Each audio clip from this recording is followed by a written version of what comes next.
what I did was I grounded them until they got red hot.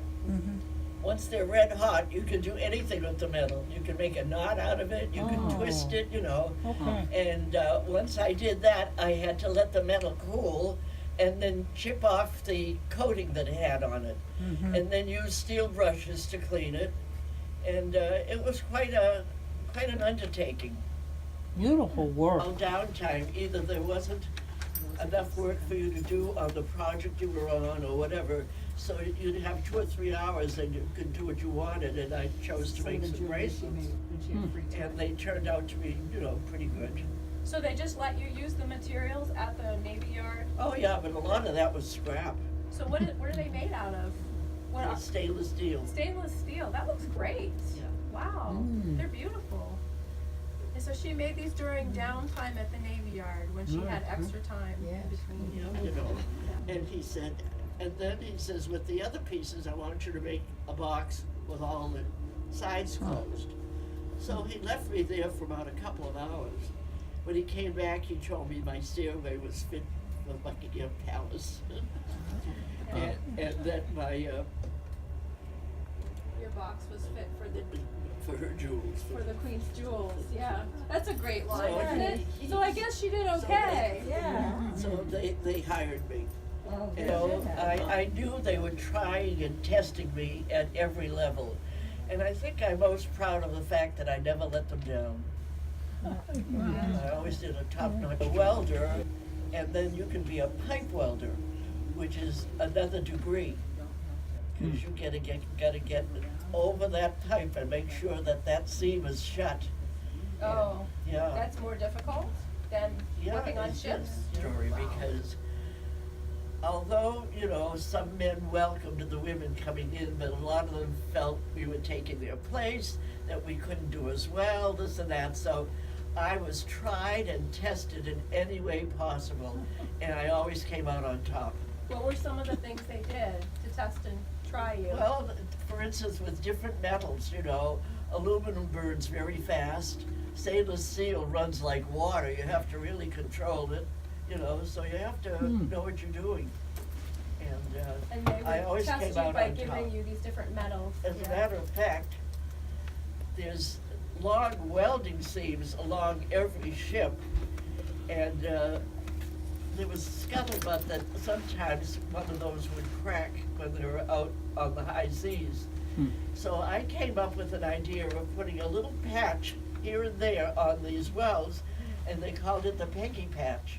The Peggy patch. Yeah, and my boss was so thrilled to think I had thought of that he was going to tell the brass, they call them the brass, about it, but he died that weekend, and so nothing ever came of the Peggy patch. Ship. Hold the bottom part and the top part and seal the sides.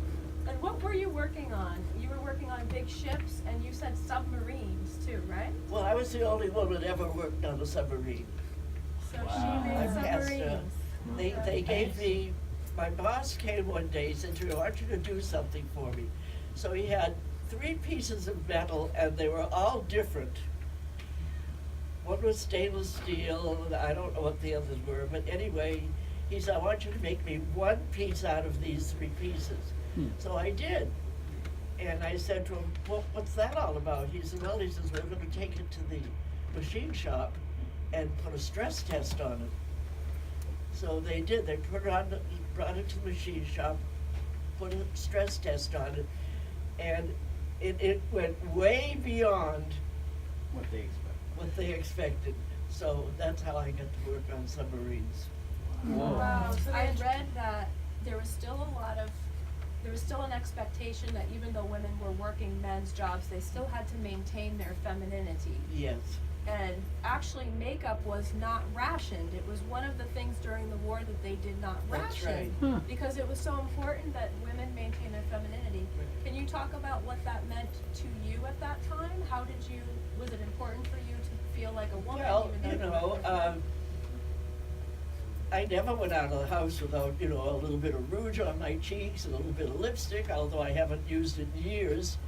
But in those days, you know, you wore eye makeup and you made your cheeks rosy, and your nails were always done, you know, perfectly, so you had an image to keep.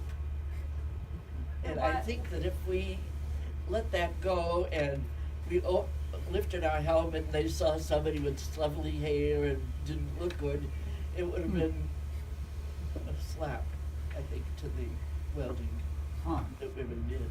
And you went on to have a family and be a mom and a homemaker. How did you balance that with your career? As a- Well, I mean, that happened after the war was over. So how did your I life married change? after the war was over. So how did your life change when the war ended? Well, it meant looking for another job because we were all out of work. They told us we were all through. And I ended up working at Raytheon.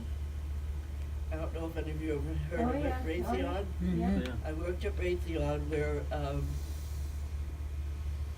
the amount of work was calibrated according to how fast a body could move. And it was calibrated for you to work from 8 to 4, and I usually went home at 3.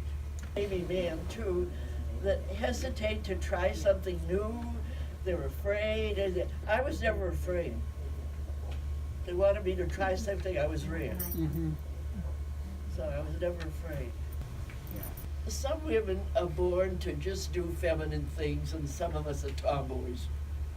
Some women are born And I to be was a something, tomboy. some are, yeah, okay. And if I make it to the middle of June, I'll start my 99th year. Oh, God bless you. Yay. So I am well preserved. Yeah. I always say, good olive oil and good sex. All